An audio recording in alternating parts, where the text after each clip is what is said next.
ഇത്രയും നാൾ ഈ ഷോ നടത്തിക്കൊണ്ടുപോയ ഡയറക്ടർ തൻ്റെ എക്സ്പീരിയൻസ് ഷെയർ ചെയ്യാനായി ടിവിയിലൂടെ പ്രേക്ഷകരുടെ മുമ്പിലേക്ക് എത്തുന്നു. 30 വർഷങ്ങൾക്ക് മുമ്പാണ് ഈ ഷോയുടെ ടീം ഒരു കുഞ്ഞിനെ അഡോപ്റ്റ് ചെയ്തത്.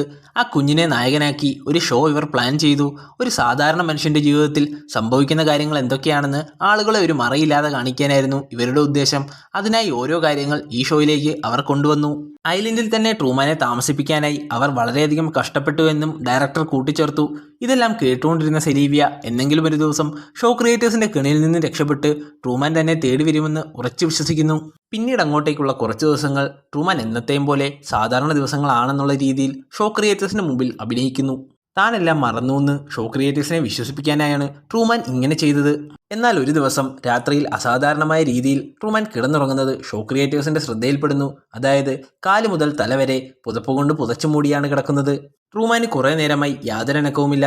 ഇത് കണ്ട് സംശയം തോന്നിയ ഡയറക്ടർ ട്രൂമാൻ കിടക്കുന്ന റൂമിലെ സൗണ്ട് കേൾപ്പിക്കാനായി ടെക്നീഷ്യൻസിനോട് ആവശ്യപ്പെടുന്നു. ട്രൂമാൻ കൂർക്കം വലിക്കുന്ന സൗണ്ട് ഡയറക്ടറിന് കേൾക്കാൻ സാധിക്കുന്നു. എന്നാലും യാതൊരു അനക്കവും ഇല്ലാത്തതിനാൽ ഡയറക്ടറിന് വീണ്ടും സംശയം തോന്നുന്നു. ട്രൂമാൻ റൂമിൽ തന്നെ ഉണ്ടോയെന്നറിയാനായി ട്രൂമാൻ്റെ സുഹൃത്തിനെ ഡയറക്ടർ അങ്ങോട്ട് അയക്കുന്നു. എന്നാൽ സുഹൃത്തിൽ നിന്ന് നോക്കിയപ്പോൾ കിടക്കയിൽ ഒരു പാവയാണ് ട്രൂമാൻ മൂടി പുതപ്പിച്ച് കിടത്തിയിരിക്കുന്നത്. കൂർക്കം വലിയുടെ സൗണ്ടിനായി ഒരു ടേപ്പ് റെക്കോർഡർ ട്രൂമാൻ അവിടെ സെറ്റ് ചെയ്തിരുന്നു. എല്ലാവരെയും കബളിപ്പിച്ച് ട്രൂമാൻ അവിടെ നിന്ന് രക്ഷപ്പെടാൻ ശ്രമിക്കുന്നു. ട്രൂമാൻ മിസ്സായതോടെ അവർ ഉടൻ തന്നെ ലൈവ് കട്ടാക്കുന്നു. ഐലൻഡിലുള്ള എല്ലാവരും ചേർന്ന് ട്രൂമാനെ തപ്പിയിറങ്ങുന്നു. അപ്പോഴേക്കും ട്രൂമാൻ കടൽ മാർഗം രക്ഷപ്പെടാനായി ശ്രമിക്കുന്നു. വർഷങ്ങളായി തൻ്റെ ഉള്ളിലെ ഭയം ട്രൂമാൻ തരണം ചെയ്യുന്നു. എന്നാൽ ട്രൂമാൻ അവിടെ നിന്ന് രക്ഷപ്പെട്ടാൽ ഷോ മുഴുവനായി നിർത്തേണ്ടി വരുമെന്ന് ഷോ ക്രിയേറ്റേഴ്സിന് അറിയാമായിരുന്നു. അതിനാൽ തന്നെ ട്രൂമാനെ അവിടെ നിർത്താനായി അവർ മാക്സിമം ശ്രമിക്കുന്നു. ഐലൻഡ് ഒരു സ്റ്റുഡിയോ ആയതിനാൽ തന്നെ തിരമാലകൾ ഉണ്ടാകാനും വലിയ കാറ്റ് വീശിക്കാനും ഷോ ക്രിയേറ്റേഴ്സിന് സാധിക്കുമായിരുന്നു. ഇങ്ങനെ വലിയ തിരമാലകൾ ഉണ്ടാക്കിയും കാറ്റ് വീശിയുമെല്ലാം ട്രൂമാനെ പേടിപ്പിച്ച് ഐലൻഡിൽ തന്നെ നിർത്താൻ അവർ ശ്രമിക്കുന്നു. എന്നാൽ ട്രൂമാൻ ഇതെല്ലാം അതിസാഹസികമായി തരണം ചെയ്യുന്നു. പെട്ടെന്ന് ട്രൂമാൻ സഞ്ചരിച്ച ബോട്ട് എവിടെയോ തട്ടി നിൽക്കുന്നു. എന്നാൽ എവിടെയാണെന്ന് ട്രൂമാന് മനസ്സിലാവുന്നില്ല.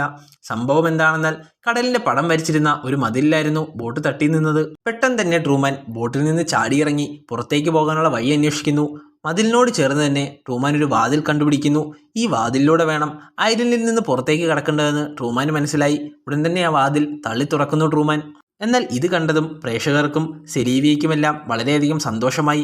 സെലീവിയ ഉടൻ തന്നെ ട്രൂമാനെ കാണാനായി വീട്ടിൽ നിന്ന് ഓടിയിറങ്ങുന്നു. അങ്ങനെ 29 വർഷമായി നടന്നു വന്ന ഷോ ഇവിടെ അവസാനിക്കുന്നു. ഇങ്ങനെയാണ് ഈ സിനിമ അവസാനിക്കുന്നത്.